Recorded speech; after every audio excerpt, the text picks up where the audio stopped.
हुई सोई जो राम रचि राखा, को करी तर्क बड़ा बेसाखा। भाई करने वाला राम, कराने वाला राम, हम और आप केवल माध्यम है उनकी सेवा का, कि परमात्मा हमें जन्म देता है और एक दिन अपने पास बुला लेता है। तो हमारा और आपका इतना ही फर्ज है कि उसके नाम को चाहे भगवान के रूप में, चाहे अल्लाह के रूप में, चाहे ईसा मसीह के रूप में, किसी ना किसी रूप में पूछते रहे साहब। प्रेस को बुलाने का कारण है ये जो रामलीला का मंचन है, इसका चौथा वर्ष है। और आप विश्वास मानो, भगवान राम की साक्षात कृपा हम अपने मंच पे मानते हैं कि हमारे मंच पे सीता राम जी की भरपूर कृपा है। 4 वर्षों के अंदर हमारे मंच पे ना तो कोई हादसा हुआ, ना ही किसी प्रकार की कोई परेशानी आने दी, ना ही कोई किसी भी प्रकार की आपत्ति हुई। जिस प्रकार से एक धार्मिक कार्य होना चाहिए उसी प्रकार से यहाँ पर मंचन हुआ, झूले चले, मेला चला, सब कुछ हुआ। लेकिन प्रशासन ने फिर भी हमें परेशान किया परमिशन के लिए। तो बस मैं आप लोगों के माध्यम से ये पक्ष रखना चाहता था कि प्रशासन को क्या देखना है एक व्यक्ति के अंदर। अगर एक व्यक्ति डॉक्टर की डिग्री भी लेता है तो उसका एक्सपीरियंस देखने के बाद ही उसको डॉक्टर बनाया जाए। तो हम तो अपना एक्सपीरियंस लेने के बाद तब प्रशासन से परमिशन मांग रहे, फिर भी हमें परेशान किया गया। फिर भी इस साल आप लोगों को बुलाने का मतलब है कि आप लोगों के माध्यम से हम प्रशासन के भी धन्यवाद करें, अपनी जनता को धन्यवाद करें, और सबसे पहले अपने साथियों को धन्यवाद करें, और उनसे भी पहले भगवान राम को धन्यवाद करें जिनकी कृपा से ये मंचन सुखपूर्वक संपन्न। सर जानना चाह रहे थे कि आप जैसे जिक्र कर रहे हैं कि परेशान किया गया है प्रशासन की ओर से, थोड़े से उसको विस्तार पूर्वक बताइएगा कि परेशान कहाँ कहाँ किया गया और क्या परेशानी मिली आपको परमिशन में, और किसकी जगह पर परेशान किया गया है। ये मंचन का चौथा साल, और चौथे साल के अंदर परेशानियां पैदा हुई। हमें पता चला कि कुछ अधिकारियों पे दबाव है, नाम किसी का नहीं हुआ, कि इनको परमिशन ना दी जाए। प्रशासन ने क्या करा, खुद मैं अध्यक्ष था रामलीला का, अब इस साल नहीं, तो प्रशासन ने क्या करा, मेरे रिकॉर्ड निकाले, जो मुकदमे मेरे ऊपर नहीं है उन मुकदमों का जिक्र किया। जो नहीं है मुकदमे मेरे ऊपर, कुछ मुकदमे हैं क्योंकि मैं प्रॉपर्टी का काम करता हूँ, मेरा प्रॉपर्टी का व्यापार, और अपनी प्रॉपर्टी अपनी चीज की रखवाली करने का अधिकार मुझे प्रभु ने दिया है, लेकिन मुकदमे दर्ज होना अपराध की श्रेणी में नहीं आता। तो प्रशासन ने हमें परमिशन देने से मना कर दिया। मैंने कहा चलो साहब ठीक है, हमारे अंदर दिक्कत हो सकती है, हमारे पंडित जी के अंदर तो दिक्कत नहीं है, इन्हें दे दो। चलो जी, पंडित जी को भी मना कर दिया, तो चलो जी पंडित जी भी बहुत गंदे आदमी है, हमारे कमल मेहरा जी को दे दो, ना जी ये भी बहुत गंदे हैं, हम इन्हें भी नहीं देंगे। हमने कहा जी किसी और को दे दो। तो प्रशासन ने हर वो रास्ता अपनाया, पुलिस ने, कि हमें परमिशन ना दी जाए बिल्कुल भी। मतलब उन्होंने ये कह दिया कि अगर तालाब के अंदर एक मछली खराब है तो पूरा तालाब गंदा हो गया। वो भी खराब नहीं है, मुझे अपराधी तो आप तब बोलोगे जब मुझे किसी में सजा हो गई हो, किसी केस के अंदर मैं वांछित हूँ, कहीं से भगोड़ा घोषित हूँ, रामलीला में नहीं चला पा रहा, मैं कोई गलत काम कर रहा हूँ। मैंने तो कोई गलत काम नहीं किया, उसके बावजूद भी मेरे ऊपर आरोपों की झड़ी लगाई गई। मेरे लिए थाने से एक इंस्पेक्टर ने पूरा का पूरा मेरे करेक्टर सर्टिफिकेट बना के भेज दिया। ये मुझे आज पता चला कि पुलिस करेक्टर सर्टिफिकेट भी देती है।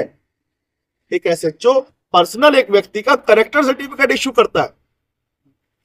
तो इन्हीं सब चीजों को लेके काफी विवाद रहे। फिर इन सब चीजों को लेके हम हाई कोर्ट गए, और हाई कोर्ट ने उनसे वही सवाल किया कि चलो भाई बंसल जी में परेशानी है, मान गए, किसी और के नाम से दे दो भैया। तो समाज का कार्यक्रम है, बंसल जी के घर की बेटी की शादी तो नहीं है ना, समाज का प्रोग्राम है, ये रामलीला का मंचन है, समाज को संदेश देने के लिए है। तो फिर हाईकोर्ट की बात मानते हुए दिल्ली पुलिस ने हमें परमिशन दी। फिर भी थोड़ा जानना चाह रहे थे कि क्या इसके अंदर राजनीति षड्यंत्र रचा गया है पुलिस को आगे करके, या कोई आपका निजी ही झगड़े चल रहे हैं लोगों से। मैंने मना किया आपको, मगर फिर भी आपने पूछा है तो मैं बता ही दूं, ये टोटल राजनीति थी, प्योर राजनीति थी, गंदी राजनीति थी, बहुत गंदी राजनीति थी। क्योंकि ये मंच दीपक बंसल का नहीं है। दीपक बंसल, मेरे से कहा गया इस्तीफा दे दो, मैंने 1 मिनट नहीं लगाया इस्तीफा देने में। मैंने कहा जी तुरंत मेरा इस्तीफा ले लो, मैं कौन होता हूं सर? तो राम भक्त हूं, मुझे भगवान की सेवा करनी है। ये मंच 4 साल से है, ये 50 साल तक ग्राउंड खाली पड़ा रहा, 60 साल तक खाली पड़ा रहा, 100 साल तक खाली पड़ा रहा। यहाँ पर लोग शराब पीते थे, यहाँ पर उल्टे सीधे काम करते थे, कोई देखने वाला नहीं था।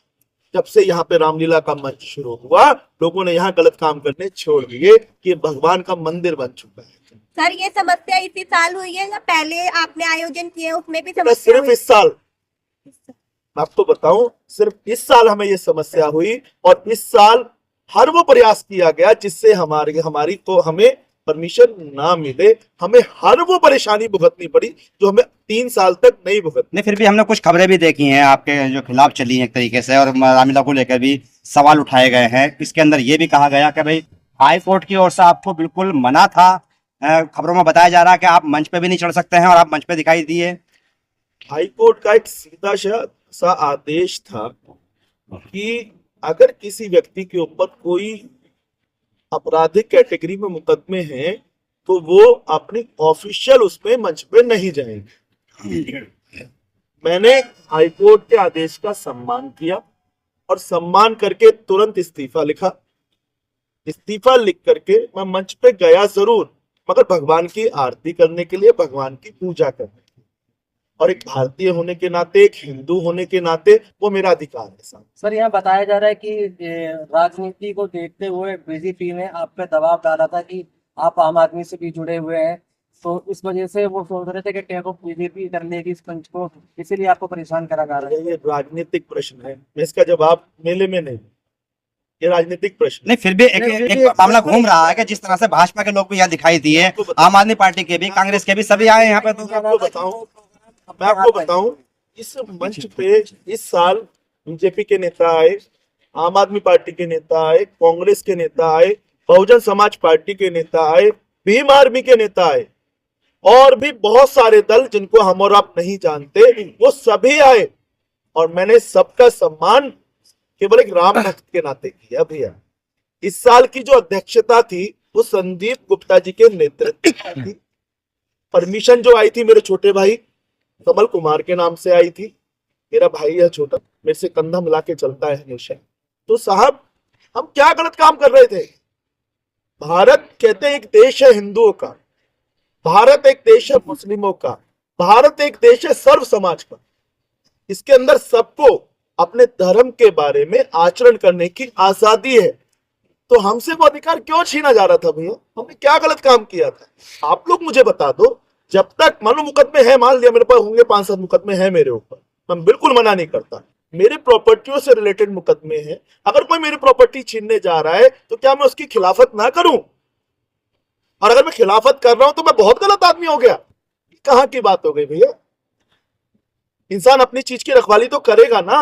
और चलो मैं वो कर रहा था, मुझे सजा तो नहीं हुई किसी केस में, सब कोर्ट में पेंडिंग है, ट्रायल में पेंडिंग है, और मैं भगवान के राम के मंचन के लिए, पूजा करने के लिए लोगों के पास क्या करूं, कैसे करूं बताओ आप? कौन सा रास्ता अपनाऊं? तो मैंने हर वो रास्ता अपनाया। फिर भी मुझे लास्ट में कहा गया भैया आप इस्तीफा दोगे।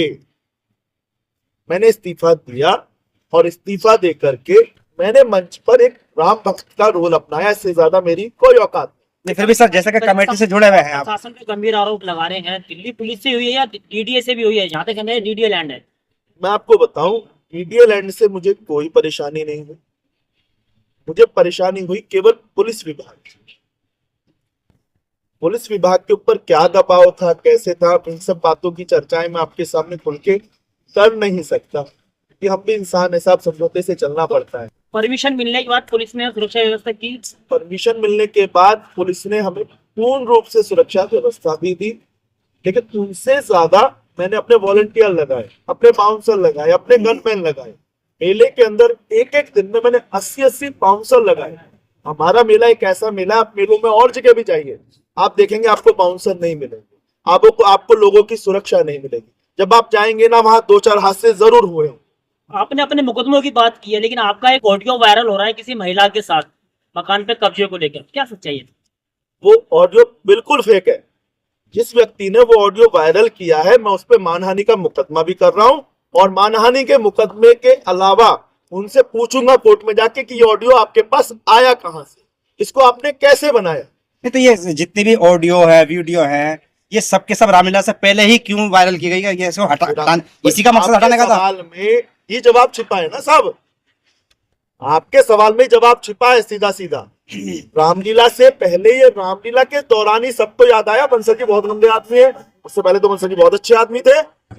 सबको याद आया क्योंकि रामलीला छीननी थी ना बंसल जी से। रामलीला ऐसे लग रहा है बंसल जी की घर की बात होती है, ये तो भगवान का मंच थोड़ी ना है ये तो बंसल जी अपनी चलाते हैं यहाँ पर। तो मैं किसी का सम्मान थोड़ी ना करता हूँ, लोगों को पटका थोड़ी ना बनाता हूँ, लोगों से आरती थोड़ी ना करता हूँ। मैं आपको बताऊं, मैं खुला चैलेंज दिल्ली को भी सबको देता हूँ एक तरीके से। मेरा मंच एक ऐसा मंच है, अगर कोई नॉर्मल व्यक्ति भी आता है तो इस मंच पे आरती करता है साहब। रात को मैं खुद घोषणा करता हूं कि मेरे भाइयों आप मंच पर आओ, ये भगवान का मंच है। साल में 365 दिन होते हैं, और 365 दिनों में 354 दिन आप भगवान की फोटो से पूजा करते हो। मात्र 11 दिन मिलते हैं जिनमें आप भगवान की साक्षात पूजा कर सकते हो। तो आप मेरे साथ आओ, मंच पे आरती में शामिल हो और भगवान की जय जयकार करो। दीपक जी, दिल्ली सरकार ने ऐलान किया था कि जितनी भी रामलीलाएं दिल्ली में हो रही है हम बिजली फ्री देंगे। सर अपनी नाम से अभी तक हमें नहीं पता, जब बिजली का बिल आएगा तब हमें पता चलेगा कि दिल्ली सरकार ने क्या सोचा। दीपक जी, आखिरी सवाल ये है कि कहीं ना कहीं आप कह रहे हैं राजनीतिक रूप से साजिश है ये, और ये इस समय वर्तमान में केंद्र में भी और दिल्ली में बीजेपी की सरकार है, कहीं ना कहीं यानी कि आप बीजेपी पर निशाना साध रहे हैं। नहीं, मैं बिल्कुल आपसे पहले कह चुका हूं कि राजनीतिक सवालों का जवाब मैं नहीं दूंगा। मैं बिल्कुल आम आदमी पार्टी का कार्यकर्ता था, मैंने बीजेपी या कोई दूसरी पार्टी भी ज्वाइन नहीं कर दी, लेकिन यहां पर मैं केवल एक राम भक्त हूं साहब। मैं किसी पार्टी का आदमी नहीं, किसी पॉलिटिक्स का आदमी नहीं। मेरे भैया सोनू भैया बीजेपी के नेता हैं, लेकिन इन्होंने भी यहाँ पर सिर्फ एक राम भक्त का रोल अपनाया, यहाँ पर हर वो सेवा करी। हम लोग भैया सुबह आ जाते हैं ग्राउंड में, 7-8 बजे आ जाते हैं, रात को 3 बज रहे हैं, 4 बज रहे हैं, हमें नहीं पता कितना समय लगता है। ये बहुत मेहनत का काम है। इतनी मेहनत करने के बाद हम अपने आप को सफल तब मानते हैं जब भगवान सीताराम जी का आशीर्वाद हमें मिलता है, हमारे बच्चे स्वस्थ होते हैं और जनता को हम उनके आदेशों से, उनके आशीर्वाद से अवगत करा सकते चलिए, भविष्य की बात भी अगर सोच ली जाए दीपक जी, अगर भविष्य की बात सोची जाए तो क्या आप मांग करना चाह रहे हैं, क्योंकि हाई कोर्ट और दिल्ली सरकार या यूं कहा जाए केंद्र सरकार बहुत सिस्टम है जो कि जुड़ जाते हैं एक रामलीला कमेटी से या यूं कहा जाए रामलीला से, तो किससे क्या मांग रखना चाहते हैं आप? साहब मैं तो कोई मांग नहीं रखना चाहता, बस यही कहना चाहता हूँ कि जब भी कोई विवाद होता है तो इंसान ना दोनों पक्षों को सुनता है। एक पक्ष ये फैसला नहीं देता है, लेकिन हमारे साथ हुआ, हमारे साथ एक पक्षीय फैसला दिया गया। मान लो एक पक्ष ने आरोप लगाए, उसको मान लिया गया, जो कि आप लोग मुझे बता दो क्या ये तर्कसंगत है? मुकदमे है, मान लिया मैंने। मुकदमे क्या पिछले साल नहीं थे मेरे ऊपर? 2024 में नहीं थे, 2023 में नहीं थे, 2022 में नहीं थे, तब तो मुझे परेशान नहीं किया गया। मैंने ऐसा इस साल क्या हो गया कि दीपक बंसल अपराधी हो गया बिल्कुल। और चलो दीपक बंसल अपराधी है, मैं मान लिया, चलो मैं बहुत गंदा आदमी हूँ साहब, अगर मैं बहुत गंदा, मैं ठीक आदमी नहीं हूँ बिल्कुल, प्रशासन की नजर में बहुत बुरा आदमी। तो क्या हमारे पंडित जी बुरे थे? क्या कमल कुमार जी बुरे थे? कोर्ट में जाने के बाद तो कमल कुमार जी के बाद नाम से परमिशन हो गई, उससे पहले कमल कुमार जी बुरे थे। चलो मैं अपने नाम से परमिशन नहीं लेता, कहा जाता भाई किसी और अपने अच्छे आदमी को ले आओ। हमारे लोकेश पंडित जी थे और मेरे बहुत सारे साथी थे, उनको उनके नाम से देते, उन्होंने एक तरफा फैसला सुना दिया, जी हम नहीं देंगे परमिशन आपको। ये कहाँ की तर्कसंगत का मंच नहीं है, ये एक संस्था है, और संस्था के अंदर हर समाज का, हर पार्टी का कोई भी आदमी रह सकता है। ना इस मंच पे हमने कोई राजनीतिक बैनर लगाया है, ना कोई राजनीतिक पोस्ट लिखी है। भैया आम आदमी से बिलोंग करते हैं, मैं भाजपा से बिलोंग करता हूँ, और हमारे एक मित्र हैं जो भीम आर्मी से भी बिलोंग करते हैं, कांग्रेस से भी बिलोंग करते हैं। मगर हमारी जो संस्था के लोग हैं वो सिर्फ राम भक्त, इस रामलीला में सिर्फ हम राम की बात करते हैं। और नहीं राजनीतिक इंटरफेयर की बात, तो राजनीतिक इंटरफेयर जो है ना, जो आदमी राम के काज में बाधा डाल रहा है, मैं नहीं मानता किसी पार्टी से हो सकता है, क्योंकि ऐसी कोई भी पार्टी नहीं है जो भगवान को नहीं मानती, अल्लाह को नहीं मानती, खुदा को नहीं मानती। मैं उन्हें राक्षस श्रेणी का आदमी कह सकता हूँ, जिन्होंने बाधाएं उत्पन्न की। किसी पार्टी के आदमी वो नहीं हो सकते।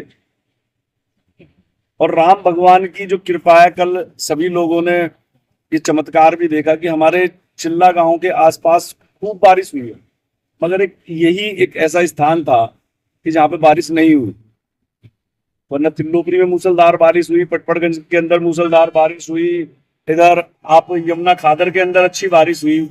एक प्रॉपर यही स्थान था जिसके अंदर बारिश नहीं हुई। तो ये भगवान का चमत्कार है, और इस चमत्कार को उन राक्षस रूपी इंसानों को भी मानना चाहिए कि यहाँ पे राम का नाम लिया जाता है और रामलीला में अड़चने ना पैदा करें, उसे राजनीति से ना जोड़ा जाए।